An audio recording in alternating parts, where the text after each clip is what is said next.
Megastar Shakib খানের upcoming cinema বরবাদ আসছে বাংলাদেশের সবকিছুকে বরবাদ করে দিতে। এই কথাটা কম বেশি আমরা সবাই বলছি এবং এই এক্সপেকটেশনটা আমাদের বরবাদ সিনেমা থেকে আছে।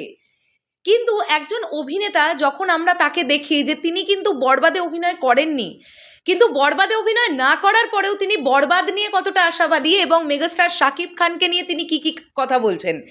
এর আগে জাদু আজাদ অভিনেতা জাদু আজাদকে আমরা প্রচুর সিনেমাতে শাকিব ভাইয়ার সঙ্গে স্ক্রিন শেয়ার করতে দেখেছি। একটা সময় তিনি প্রচুর প্রচুর প্রচুর কাজ করেছেন, এখনো কম বেশি কাজ করেন।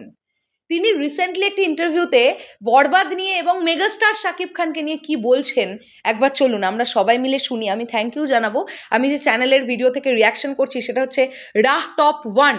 হ্যাঁ, 12 ঘন্টা আগে ইন্টারভিউটি আপলোডেড হয়েছে এবং জাদু আজাদ জি কি বলছেন আমরা সেগুলো একটু তোমাদের সঙ্গে শেয়ার করি। চলো। বাংলাদেশে বরবাদের মতোই হয়, বরবাদ করে অন্য ছবি বরবাদ করে দেবে, এরকম ঈদের সময় যখন আসবে এটা অন্য ছবি সব বরবাদ হয়ে যাবে। ওনার লোক, ওনার চাওয়া, ওনার অভিনয় তো বারবারই বলি, শাকিব খান একটাই বাংলাদেশে তার অভিনয় পা থেকে মাথা পর্যন্ত দেখা যায়। পা থেকে মাথা পর্যন্ত একটা মানে যে হিরো স্টাইলে যার দরকার একদমই সব জায়গায় সব ঠিক আছে, চোখ কন, নাক কন, মুখ কন, বডি বলেন, কথা বলেন, এটা শাকিব খানের মতন আর হয় না। কিন্তু বাংলাদেশে আরো হিরো আছে, বারবার বলতেছে ওদেরকে যদি এই টাকা দেওয়া হয়তো, এরকম হেজমেন্ট দেওয়া হয়তো, এরকম গল্প দেওয়া হয়তো ওরাও কিন্তু পারতো, কিন্তু ওরকম খরচ করে না পাবলিক। আশা করে না, ওদের কোনো দোষ নাই, কিন্তু ওরা ভালো আর্টিস্ট আছে, কিন্তু 7-8টা হিরো এখন আছে। ওরা তো ওইভাবে পয়সা পাইতো, ওইভাবে অ্যারেঞ্জমেন্ট হইতো, ওদের টাকা খরচ করতো, তাহলে ওরাও তো আইতে পারতো। কি করবে এখন? করে না। এই যে এখন শাকিব খানের ব্যক্তিগত পোস্ট করে আমার করে লাভ নাই। শাকিব খান দেখা যাবো হয়তো বা শুটিং করতেছে, কালকে তো শুটিং করছে এই ছবি বরবাদে, ঢাকায় বাংলাদেশে শুটিং করছে, শুটিং আসতে পারে নাই। আর এমনিও ও আসলে এই যে মানুষ যে ভিড় করে ওর বিরক্ত হয়ে যায়। এই যত ইউটিউবার আছে ওর একটা ছবি নিতে হবে, ডাক করে, এটাও তো একটা সমস্যা। ওর খোলা মাঠে আসতে পারে না, এমন এক জায়গায় উপরে গেছে। ওর দোষ দিয়ে না, দোয়া করে। কিন্তু চ্যানেলাইতে নিয়ে গেলে কিন্তু ঠিকই যাইতো। চ্যানেলাইতে অনেকগুলো ও কিন্তু জানাজা করছে, আমরা জানেন কিনা জানি না, ওখানে সিকিউরিটি আছে, চ্যানেলে গেছে, অবশ্যই গেছে খবর নিয়ে। ওর মনটা ভালো ভাই, ওর বিরুদ্ধে কথা বলেন না। বাংলাদেশটা টিকে রাখছে, একা একা কাজ করতেছে, আর কত করবে লোকটা। হ্যাঁ, পোস্ট দেয়, বেশ দেয়। শাকিব খানের বদনাম করে কোনো লাভ নেই, আমাদের পাইতেছি না। আমাদের কিন্তু আর্টিস্ট আছে বাংলাদেশে, হিরো আছে, কিন্তু ওর মতো গল্প নিয়ে করে না, ওর মতন পয়সা খরচ করে না, ওই বাজেটটা ওদেরকে দেয় না। নাহলে আমাদের হিরো তো কয়েকটা আছে তো বাংলাদেশে, করতে পারতো, ওই বাজেটও পায় না, ওরকম গল্পও পায় না, এর লেগে ওরাও করতে পারে। তো ভালো ছবি বানাইতেছে, আমি তো না এই ছবিতে কাজ করি না, বোম্বেতে করছে, বাংলাদেশে করতেছে। এখন বাংলাদেশে বরবাদের মতোই হয়, বরবাদ করে অন্য ছবি বরবাদ করে দেবে, এরকম একটা ছিল। আমি যেটা বুঝলাম সেটা হচ্ছে এই ইন্টারভিউটা সেই সময় করা যে সময় বাংলাদেশের পোর্শন শুটিংটা চলছিল। এখন কিন্তু বরবাদ টিম ইন্ডিয়াতে অবস্থান করছে, তোমরা সবাই জানো। এবং জাদু আজাদজির যে কথাটা ভালো লাগলো, উনি খুব বাস্তব একটা কথা বললেন যে ভালো অভিনেতা কিন্তু 7-8 জন বাংলাদেশে আছেন, কিন্তু প্রডিউসাররা তাদের ছবিতে টাকা বিনিয়োগ করতে রাজি নন। কেননা দিনের শেষে গিয়ে তারা জানেন না যে তারা আদৌ সেই টাকা রিটার্ন করাতে পারবেন কিনা।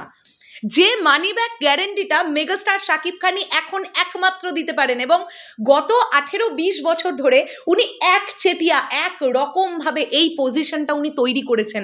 আর এখন উনি যে শীর্ষে অবস্থান করছেন, এই যে আসনটা ওনার এখন এক্স্যাক্টলি আর ধারে কাছে কেউ নেই, ধারের কাছে জাস্ট কেউ নেই।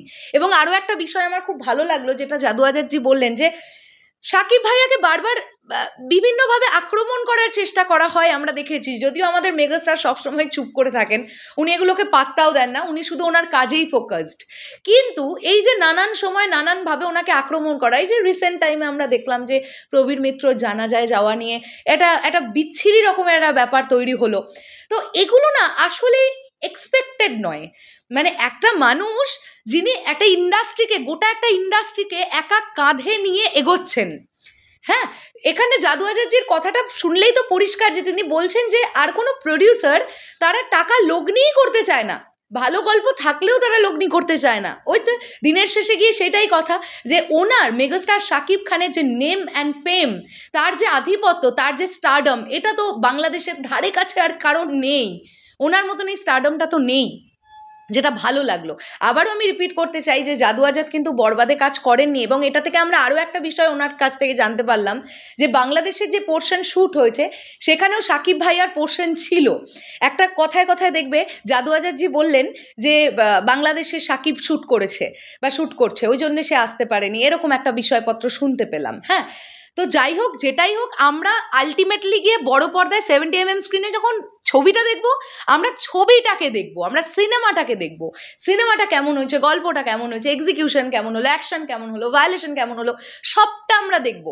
তো সব মিলিয়ে বরবাদ নিয়ে ভীষণ আশাবাদী, শুধু দর্শক মহল বা সাকিবিয়ানরাই নয়। এখানে আমরা দেখতে পাচ্ছি জাদু আজাদের মতন একজন এত দিন ধরে ইন্ডাস্ট্রিতে থাকা একজন মানুষ, তিনিও বলছেন যে বরবাদ যখন রিলিজ হবে তখন বাংলাদেশের ধারে কাছে আর কোনো সিনেমা ধারে কাছে আসতে পারবে না।